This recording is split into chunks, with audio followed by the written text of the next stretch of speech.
My father, being the skeptic he is at the time, was like, okay, so you're saying she's in this, world of and you're talking to her, she's dead. She's when our bodies die, we turn into dust and our neurons stop firing, our heart stops beating.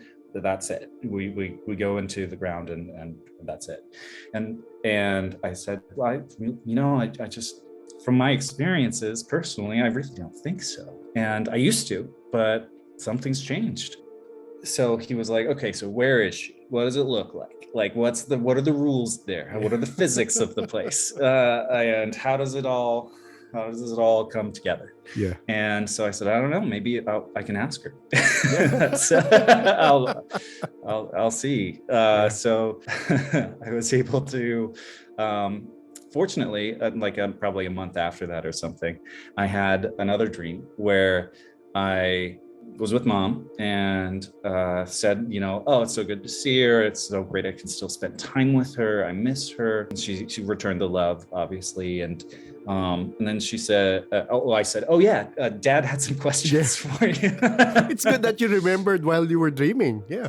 Yeah, exactly. Because and throughout this process, I've gotten a lot more conscious in my dreams as well. So I can remember my waking life instead of just kind of going through motions. I said, like, what's it look like where you are?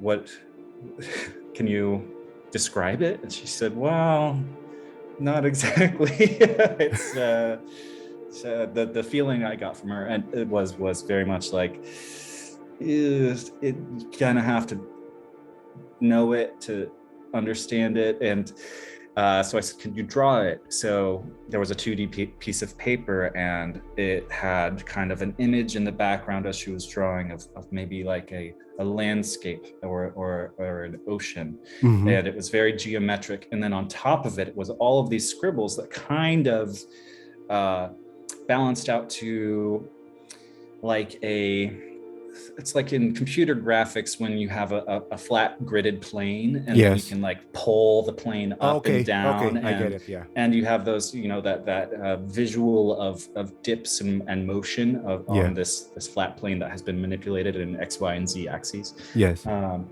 And that was all overlaid on top of it. And I looked at it and I said, okay, I don't understand, but thank you for trying. Like, that's helpful. I mean, kind of.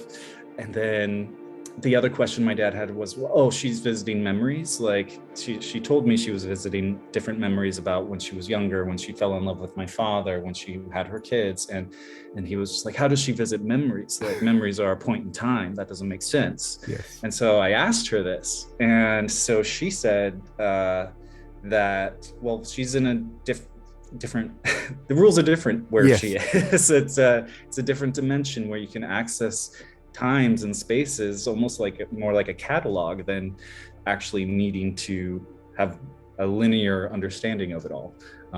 And those emotions and the energy attached to those times and spaces can be something that's easy to access. Exactly. And so I think this was a more impactful dream where I was saying I got this information and I was kind of happy that I remembered to ask these questions. And what did your dad say? Oh, sorry. Go ahead. Just wrapping this up. I was able to wrap up that dream, and this was an interesting, more bizarre element because it didn't line up with the rest of our contact to this point, where I said, it's so great that we can talk like this and you can share this information with me, and I feel so connected to you still, and it's so nice even after you've passed. And she said, yes, like, I love it, I love you, but also we won't be able to talk like this forever. And I asked the question, like, oh, why not? And immediately, kind of like telepathically, as I asked the question, it kind of came back to me, and I said, oh, you're getting a new assignment. And she said, yeah. And so I understood that, and I said, okay, well, we'll have whatever connection we have in the future. So that was how that dream ended.